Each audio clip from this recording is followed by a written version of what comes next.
The children on the road. The plains were quiet that morning, too quiet for August. The sky was pale blue, the kind of blue that promised heat and dust before noon. The road from Fort Collins stretched like a thin scar across the prairie, worn by wagons, horses, and settlers who came chasing dreams, or fleeing nightmares. But for 4 small children walking barefoot on that road, dreams were over. Their mother had been shot at dawn by a band of men who wanted her little plot of land, the one she had been trying so hard to hold since her husband died the winter before. They didn't care that she had children. They didn't care that she had begged them. They left her body in the dirt and set her cabin to flames. Now the oldest, a girl of maybe 12, carried the youngest child, a boy hardly more than 3, while her 2 brothers, one 10 and one 8, trudged beside her, eyes wide and faces smeared with smoke and tears. It was the 8-year-old who spoke first when they saw a lone rider coming down the trail. "Maggie," he whispered to his sister, tugging on her skirt, "a man's comin'. What if he's like them?" The rider sat tall in the saddle. His hat was low, shadowing his face, but even from a distance they could see the rifle strapped to his horse and the revolver at his hip. The girl, Maggie, shifted the baby on her hip and straightened her back. "We can't run no more, Sam. My feet hurt too bad. If he's bad, then he'll just do what he's gonna do." The horse slowed as it neared them, the rider studying the children with sharp, storm-gray eyes. His face was hard, worn by years of wind and sun, but something softened when he saw how the baby clung to Maggie's neck. He pulled up. "Well now," he said, his voice low and gravelly, "what are 4 little ones doing out here with no wagon, no mama, no pa?" It was the 10-year-old Thomas, who found his voice first. He swallowed hard, his lip trembling, and then blurted, "They killed our mama this morning. We're homeless now, rancher." The rider froze. The words hit him like a bullet. For a moment he could only stare. Then slowly, he swung down from his horse, his boots crunching on the gravel road. "They killed your mama?" he asked, his voice rougher than before. Maggie's chin quivered. She hugged the baby close. "Men from town. Said we owed money. Said the land wasn't ours no more. They shot her right there in front of us." The rancher's jaw clenched. He took his hat off, running a hand through his dark, graying hair. For a long moment he didn't speak, didn't move. The only sound was the baby's soft whimper. Finally, he stepped closer, kneeling down so his eyes were level with the children. "I'm sorry," he said quietly, "real sorry. No child should see what you seen." Thomas's fists balled. "We ain't got no place now. Nowhere to sleep. Nothin' to eat. Nothin' to—" The rancher reached out slowly, laying a calloused hand on the boy's shoulder. His eyes softened, and for the first time in years, a warmth stirred in his chest. "You're home now," he said firmly. "My place is just west a ways. Ain't much, but it's safe. You'll ride with me, and we'll see you fed and looked after. That's a promise." The children looked at him, uncertain. Maggie's lips trembled, but her eyes glistened with something like hope. You mean it," she whispered. He gave a single nod. "I don't say nothin' I don't mean."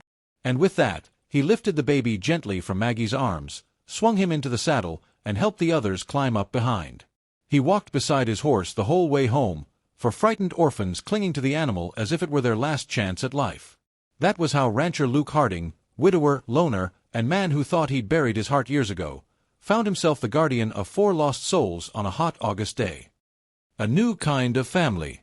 Luke Harding's ranch sat in a valley by the creek, the cottonwood trees casting cool shade where his cattle grazed. It was a simple spread, 2 barns, a bunkhouse, and a weather-worn cabin, but to the children it looked like a castle after the endless road. As he helped them down from the horse, Luke noticed how thin they were. The boys' shirts were torn, Maggie's dress was singed from the fire. And their eyes, every one of them, were hollow, too old for their years. "Come on inside," Luke said gently, pushing open the cabin door. "We'll get you washed up." The smell of cornbread still lingered from breakfast. The table was set for 1, but Luke quickly pulled more chairs around, dusting them off. He found bread, dried venison, and a jug of fresh milk. The children ate like wolves, barely pausing to breathe. Luke sat back in his chair, watching. Something stirred in him, something he hadn't felt since before the war, before his wife Sarah had died of fever 3 winters ago. 4 years, he'd told himself he didn't need anyone. He worked cattle, broke horses, kept to himself. Folks in town said Harding was as cold as the granite cliffs above his ranch. But looking at these children, thin hands clutching bread, tired eyes darting with fear, he knew he couldn't stay cold anymore. When their bellies were full, Luke leaned back, folding his arms. "Now listen," he said. "You're safe here. No man's gonna harm you while you're under my roof. But I need to know your names proper." The oldest sat up straight. "I'm Maggie. This is Thomas, Sam, and the baby's Henry." "Henry," Luke repeated softly, smiling at the little one who now lay asleep in Maggie's lap. Thomas frowned. "What if them men come lookin' for us?" Luke's eyes hardened. "Then they'll find me waitin'. Ain't nobody talkin' what belongs here." For a moment, silence hung in the room. Then Maggie whispered, "Why are you helpin' us? You don't even know us." Luke's throat tightened. He looked at the children, at their tired, scared faces, and thought of Sarah, of the baby they had lost before she died, of the long, lonely years since. "Because," he said at last, voice low and steady, "sometimes the Lord puts folks in our path for a reason. Maybe you need me, but truth is, maybe I need you too." That night, Luke laid out quilts before the fireplace.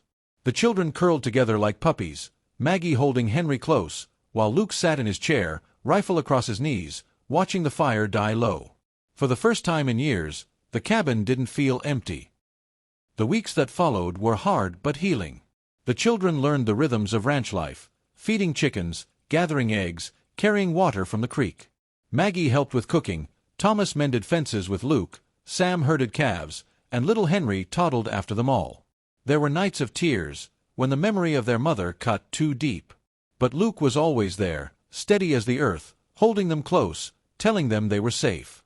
Slowly, the ranch began to echo with laughter again. One evening, as the sun set in a blaze of orange over the prairie, Maggie came to stand beside Luke on the porch. She looked out at the cattle, at her brothers chasing each other in the yard, Henry clapping his tiny hands. "You saved us," she whispered. Luke shook his head. "No, Maggie. You saved me."